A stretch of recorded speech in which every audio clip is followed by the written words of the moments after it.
السلام عليكم، مرحبا بكم في قناة عالم محمد الإسلام. إلا كنتي أول مرة كتشوف القناة ما عليك إلا تنضم إلى العائلة ديال عالم محمد الإسلام بالاشتراك والضغط على الزر سبسكرايب صابوني الاشتراك وتفعيل كذلك الجرس باش يوصلك الجديد القناة إن شاء الله.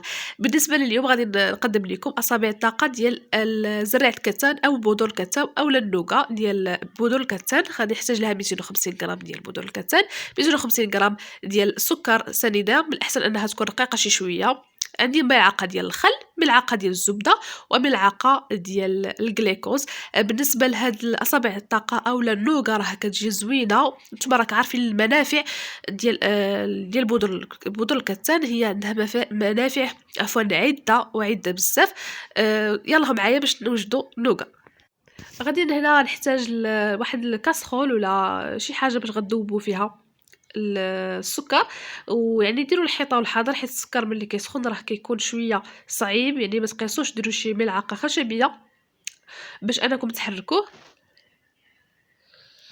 هنا وضعت السكر فوق النار على نار يعني مهيله تكون، وضعت كذلك ملعقه ديال الخل، غادي نقوم بالتحريك ديالو، وغادي نوضع كذلك ملعقه ديال الجليكوز.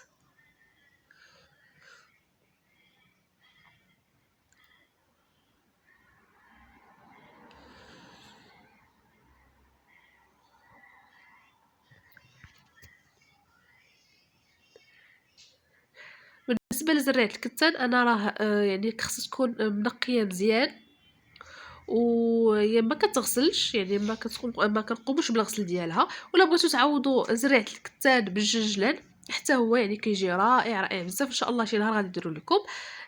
غادي نحركو نبقاو بالتحريك حتى يذوب لينا السكر.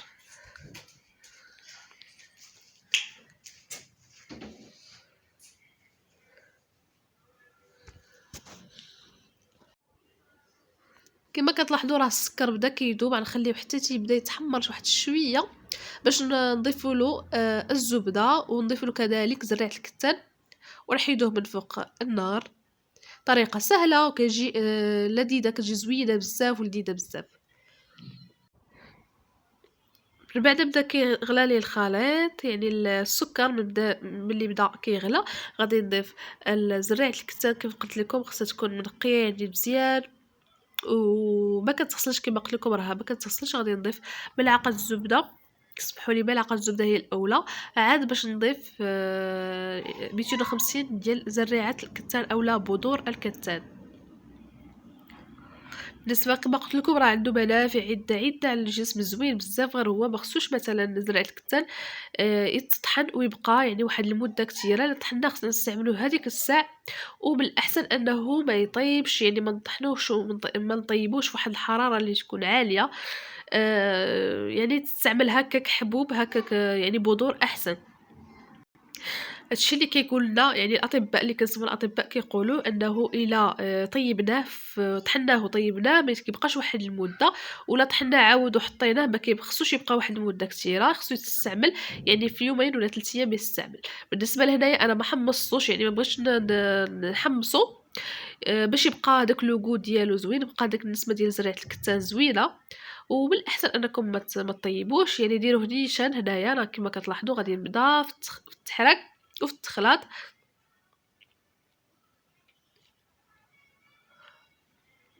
كما قلت لكم الا كنتي اول مره تشوف القناه ما عليك الا تنضم الى عائله صغيره، عائله عالم محمد الاسلام، بالضغط على زر الاشتراك صابوني سبسكرايب وكذلك تفعيل الجرس باش يوصلك الجديد ديال القناه.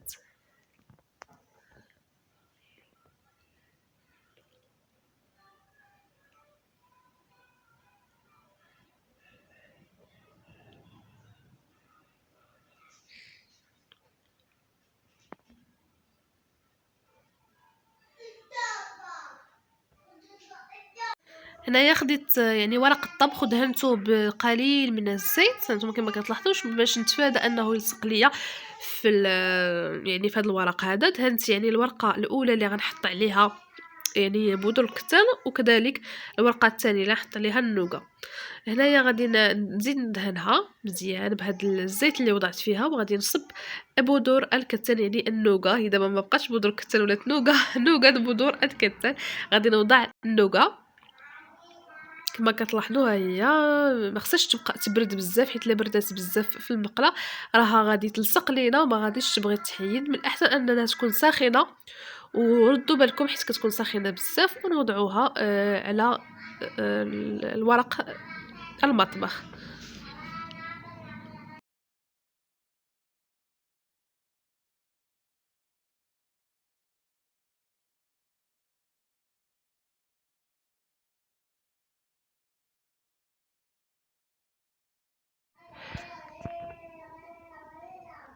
كما كتلاحظوا راها باقا سخونه كتكب لينا يعني بسهوله. هنا راني قمت يعني كبيتها كامله. بالنسبه لانكم ما تحاولوش انكم تقيسوها بيديكم، انا حاولت اني نقيسها ولكن راها سخونه بزاف، ما تحاولوش. غادي نقوم الان بوضع يعني الثاني، الورق الثاني فوق منها اللي فيه الزيت، يعني اللي حتى هو دهنته بشويه ديال الزيت، وغادي نبدا نسرح مزيان بهذه الطريقه هذه. كما كتلاحظوا وباقا سخونه، ناخذ واحد السكين ونقطعوها. بغيتو تقطعوا يعني تعبروا باش يجيكم الطروفه متساويين، ما بغيتوش تعبروها يعني ديروا بحالي غير هكا وقطعوها. عينكم ميزانكم وبداو نقطعوا بهذه الطريقه هذه حتى نساليو المربعات كاملين. كنصحكم انكم تقطعوها كما قلت يعني باقا سخونه شي شويه باش تقطع معكم سهله قبل ما تبرد. ومع هذا الحال بارد راه دغيا كتبرد، دغيا كتبرد النوغا يعني دغيا كتقصح لينا النوغا.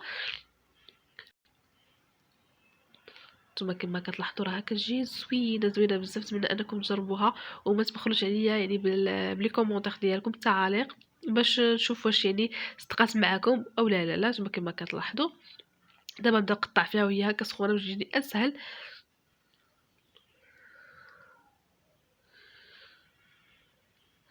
ان شاء الله غادي ندير لكم يعني مره اخرى ندير لكم بالسمسم يعني الجنجله هي كتجي فنه وكتجي رائعه. ها هي من بعد ما قطعتها شوف كيفاش كتجي رائعه. حتى من الوسط كتجي داك الحبيبات ديال بذور الكتان كتجي غزاله بزاف. نتمنى انكم تجربوها، راها كتجي زوينه.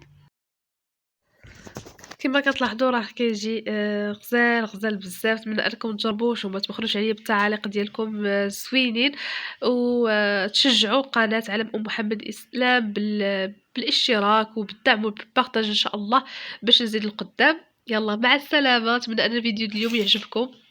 باي باي.